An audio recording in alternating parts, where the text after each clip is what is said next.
محمد وعلى أهل بيته الطيبين الطاهرين الذين أذهب الله عنهم الرجس وطهرهم تطهيرا اللهم صل على محمد وعلى محمد واللعن الأبدي على أعدائهم أجمعين أما بعد فقال الله الحكيم بسم الله الرحمن الرحيم فاجتنبوا قول الزور درود بھیجئے محمد وآل محمد پر اللهم صل على محمد وآل محمد مومنین کرام، یقیناً آپ خواتین و حضرات کو یاد ہے جمعہ کے پہلے خطبے میں ہم زبان کے آفات یا نقصانات بیان کر رہے تھے۔ دوسرے الفاظ میں وہ گناہ جو زبان سے سرزد ہوتے ہیں، انسان زبان کے ذریعے وہ ان گناہوں کا مرتکب ہوتا ہے۔ اعضائے بدن میں سب سے زیادہ جو گناہ سرزد ہوتے ہیں، جس عضو سے گناہ سب سے زیادہ سرزد ہوتے ہیں، وہ زبان ہے۔ ایک بنیادی نقطے کی طرف توجہ ضروری ہے، اور وہ یہ کہ اس معاشرے میں گناہ کے مرتکب لوگ دو قسم کے ہوتے ہیں۔ بعض لوگ متوجہ ہوتے ہیں کہ یہ گناہ ہے اور دانستہ طور پر یہ جانتے ہوئے کہ یہ گناہ ہے، فعل حرام ہے، اس کے مرتکب ہوتے ہیں۔ پتہ ہے کہ رشوت خوری حرام ہے، اور یہ بھی پتہ ہے کہ یہ جو میں رشوت لے رہا ہوں، یہ جو مال وصول کر رہا ہوں، یہ رشوت خوری کے زمرے میں آتا ہے، اس کے باوجود وہ رشوت لیتے ہیں۔ یہ بھی پتہ ہے کہ سود خوری حرام ہے، اور یہ جو میں پیسہ لے رہا ہوں یہ سود خوری کے زمرے میں آتا ہے، پھر بھی سود لیتے ہیں۔ اسی طرح غیبت، پتہ ہے کہ جو بات میں کر رہا ہوں یا لکھ رہا ہوں، کسی کی برائی لکھنا بھی حرام ہے۔ جس طرح بولنا حرام ہے، اسی طرح کسی کی برائی کو لکھنا بھی حرام ہے۔ روایات میں ہے جس میں قلم کو زبان کہا گیا ہے، احد اللسانین، دو زبانوں میں سے ایک زبان گویا دو ہیں، ایک جو منہ میں ہے اور دوسری قلم کے ذریعے جھوٹ لکھنا حرام ہے، قلم کے ذریعے کسی کی غیبت کرنا لکھنا وہ حرام ہے۔ پتہ ہے کہ یہ غیبت ہے اور پھر بھی بندہ کر رہا ہوتا ہے۔ بعض اوقات انسان گناہ کا مرتکب ہوتا ہے، لیکن اس خیال سے کہ یہ اس زمرے میں نہیں آتا۔ سود لے رہا ہوتا ہے اس خیال سے کہ یہ سود نہیں ہے، رشوت لے رہا ہوتا ہے اس خیال سے کہ یہ رشوت نہیں ہے، ہدیہ ہے، گفٹ ہے۔ اسی طرح غلط بیانی، جھوٹ یعنی واقع کے خلاف بات کرنا۔ معنی بیان ایک موضوع ہے، مضمون ہے جو مدارس میں وہ پڑھایا جاتا ہے۔ وہاں سچ اور جھوٹ کی تعریف کی گئی ہے۔ آپ کو تعجب ہوگا کہ سچ اور جھوٹ کی تعریف میں اختلاف ہے۔ سچ کسے کہتے ہیں اور جھوٹ کسے کہتے ہیں؟ بہرحال یہ کنفرم بات ہے کہ جو بات واقع کے خلاف ہے وہ جھوٹ ہے، اور جو واقع کے مطابق ہے وہ سچ ہے۔ ابھی موسم صاف ہے، کوئی کہے کہ موسم ابرآلود ہے یا ہلکی بارش ہو رہی ہے، یہ جھوٹ ہے۔ یا ہلکی بارش ہو رہی ہو اور کوئی کہے کہ موسم صاف ہے، وہ جھوٹ ہے۔ جو واقع کے مطابق ہے وہ سچ ہے، جو واقع کے مطابق نہیں ہے وہ جھوٹ ہے۔ بعض کہتے ہیں نہیں، صرف اس کا واقع کے مطابق ہونا کافی نہیں ہے، بلکہ بات کرنے والے کے عقیدے کے بھی مطابق ہو تب وہ سچ ہوگا۔ یہ لوگ، وہ دلچسپ بات ہے، اس لیے میں اس کو بیان کر رہا ہوں۔ جو کہتے ہیں کہ سچ بندے کے بات کرنے والا عقیدہ اور واقع دونوں کے مطابق ہو تب سچ ہوتا ہے۔ وہ دلیل پیش کرتے ہیں سورہ منافقین کی ابتدائی آیت کو۔ منافقین یہ کہتے ہیں کہ ہم گواہی دیتے ہیں کہ آپ اللہ تعالیٰ کے رسول ہیں، خدا بھی گواہی دیتا ہے کہ آپ اللہ تعالیٰ کے رسول ہے، لیکن خدا ساتھ یہ گواہی بھی دیتا ہے کہ منافق جھوٹ بولتے ہیں۔ منافق جھوٹ بولتے ہیں، نعوذ باللہ، یعنی آپ اللہ تعالیٰ کے رسول نہیں ہیں، رسول ہیں لیکن جو بات کرتے ہیں وہ دل میں نہیں ہے۔ اس کا مطلب یہ کہ صدق یا سچ تب کہلائے گا کہ واقع کے بھی مطابق ہو اور بات کرنے والے کے عقیدے کے بھی مطابق ہو۔ جھوٹ جو واقع کے مطابق نہ ہو وہ جھوٹ ہے۔ اب اس کی جھوٹ کی بہت ساری قسمیں ہیں۔ بعض قسمیں ایسی ہیں کہ جن کے بارے میں بندہ متوجہ ہے، جن کے روی یقیناً جھوٹ ہے، لیکن بعض جھوٹ بول رہا ہوتا ہے اس خیال سے کہ یہ شاید جھوٹ کے زمرے میں نہ آتا ہو، جھوٹ کے زمرے میں نہ آتا ہو، لہذا روایات کے اندر بتایا گیا ہے کہ کس قسم کے جھوٹ سے انسان کو پرہیز کرنا چاہیے۔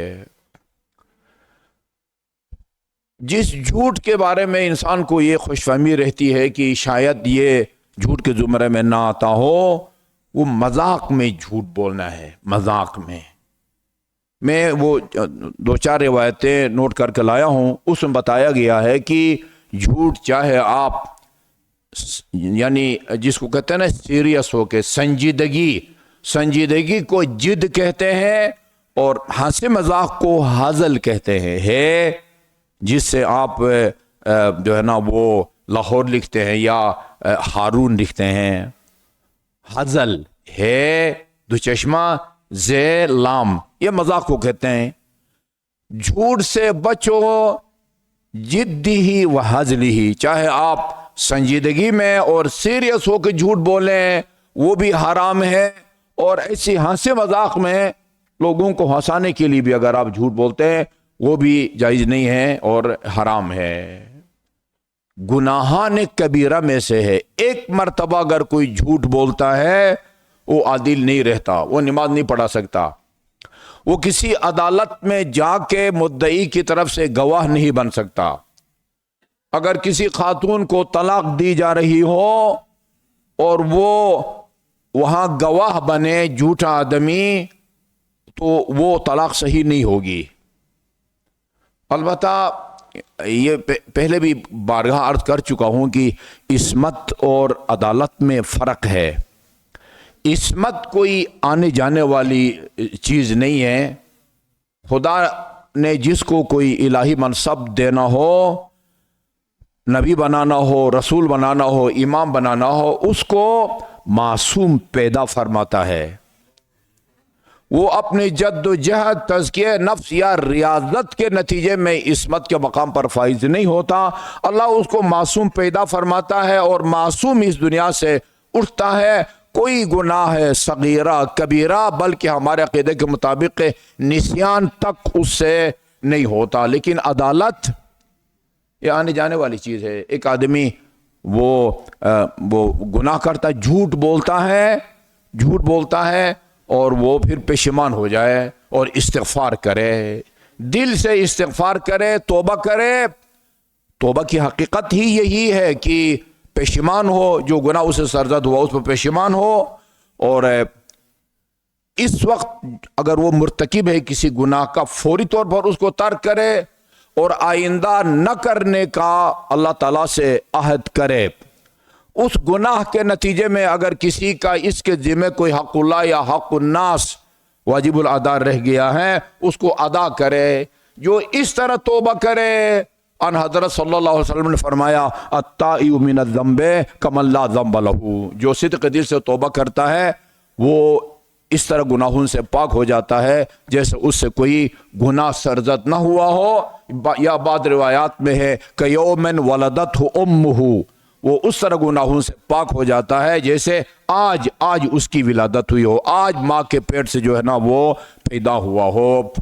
اچھا، استغفار کے نتیجے میں جو عدالت چلی گئی تھی وہ واپس بھی آ سکتی ہے۔ ابھی میں روایت پڑھ کے آ رہا ہوں گناہان کبیرہ میں، اگر کوئی اس طرح سے جھوٹ بولے تو وہ کیا طریقہ ہے اس کا؟ آپ نے فرمایا استغفار کرے اور 5 وقت کی نماز پڑھے۔ استغفار اور 5 وقت کی نماز کے نتیجے میں جھوٹ جیسے گناہ کو اللہ تعالیٰ بخش دیتا ہے، اللہ تعالیٰ بخش دیتا ہے۔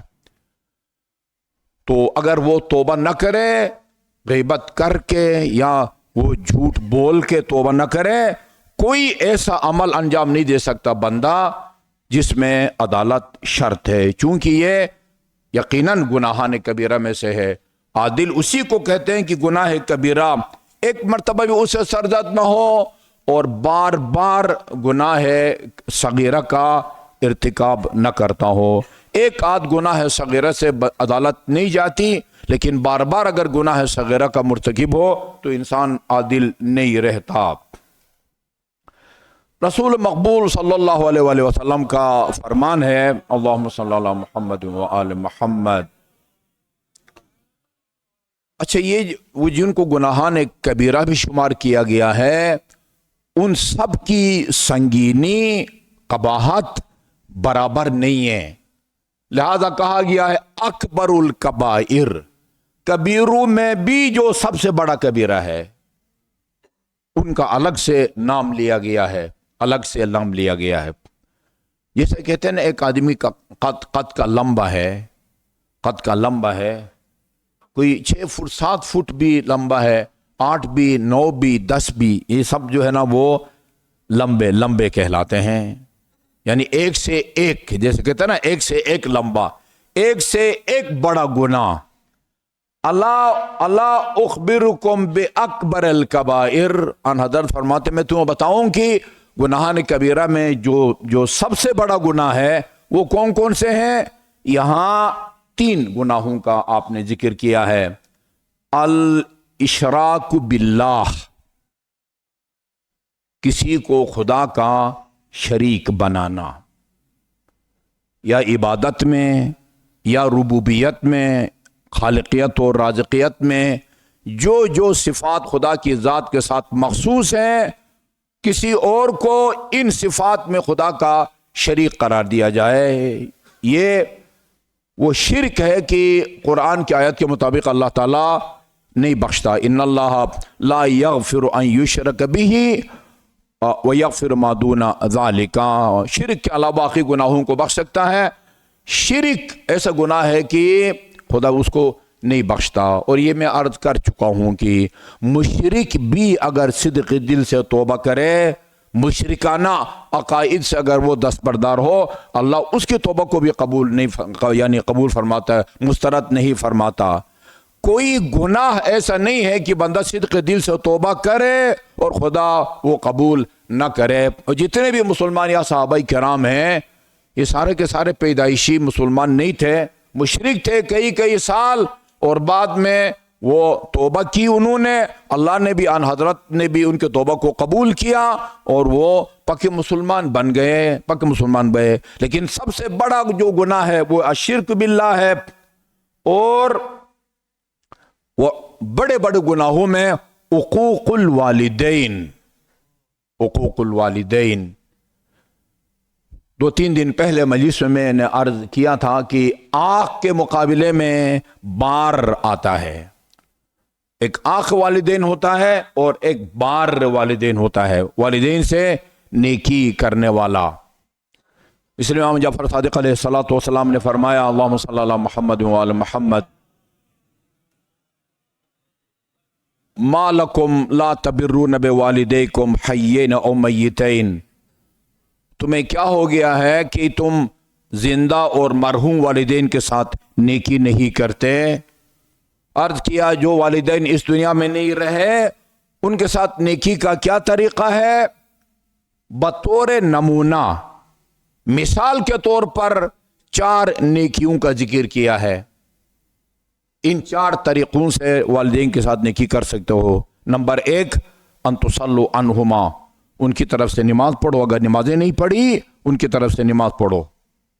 وتصوموا عنہما، ان کی طرف سے روزے رکھو۔ وتحجوا عنہما، ان کی طرف سے حج کرو۔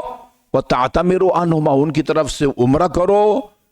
عمرہ کر کے اس کا ثواب ان کے لیے ہدیہ کرو. اور بھی بہت سارے نیک کام ہیں جن کے ذریعے انسان والدین کے ساتھ نیکی کر سکتا ہے. بار یہ شیخ عباس قمی کی کتاب وہ المطالب الفاخرہ فی المنازل الآخرہ، اسی نام سے بھی اردو میں ترجمہ موجود ہے، اور موت کے بعد کیا ہوگا اس نام سے بھی اس کتاب کا ترجمہ ہوا ہے. انتہائی مفید کتاب ہے.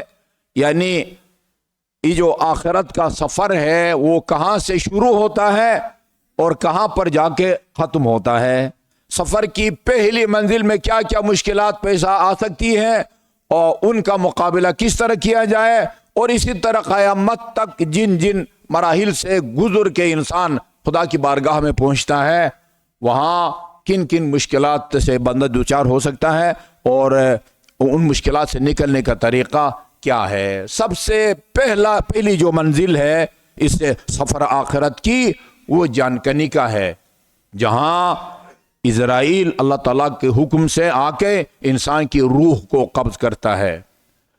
اس میں یہ حدیث نقل کی ہے، آن حضرت نے فرمایا من اراد ان تخفف علیہ سکرات الموت فلیکن لوالدیہ بارا ولقرابتہ وصولا. اگر کوئی شخص یہ چاہتا ہے کہ یہ میری جانکنی کا مرحلہ آسان ہو جائے، فلیکن لوالدیہ بارا، اسے چاہیے کہ والدین کے ساتھ نیکی کرے، بہت زیادہ نیکی کرے والدین کے ساتھ، اور وَلِقَرَابَتِهِ وَصُولًا، اور اپنے جو قریبی رشتہ دار ہیں ان کے ساتھ اچھا سلوک کرے، اچھے حسن سلوک کرے ان کے ساتھ. اس کے نتیجے میں جانکنی کا مرحلہ وہ آسان ہو جاتا ہے. اور وہ روایت جس طرح میں نے اشارہ کیا، روایت کہتی بعض اوقات انسان والدین کی زندگی میں بار ہوتا ہے، ان کا احترام بھی کرتا ہے، ان کی ضروریات کا خیال بھی رکھتا ہے،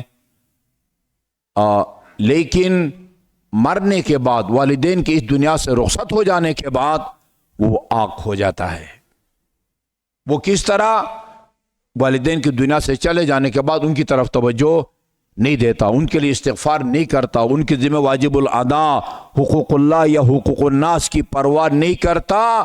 یہی اولاد جو دنیا میں والدین کی زندگی میں بار تھا، نیکی کرنے والوں میں شمار ہوتا تھا، کھلاتا تھا، پلاتا تھا، اچھی رہائش بھی دیتا تھا، قیمتی وہ جوڑی بھی بنا کے دیتا تھا، لیکن مرنے کے بعد وہ توجہ نہ دینے کے نتیجے میں، اس عالم کی مشکلات سے بچانے کے لیے ان کی طرف توجہ نہ دینے کے نتیجے میں یہی والدین کی زندگی کا بار والدین کے مرنے کے بعد آگ ہو جاتا ہے.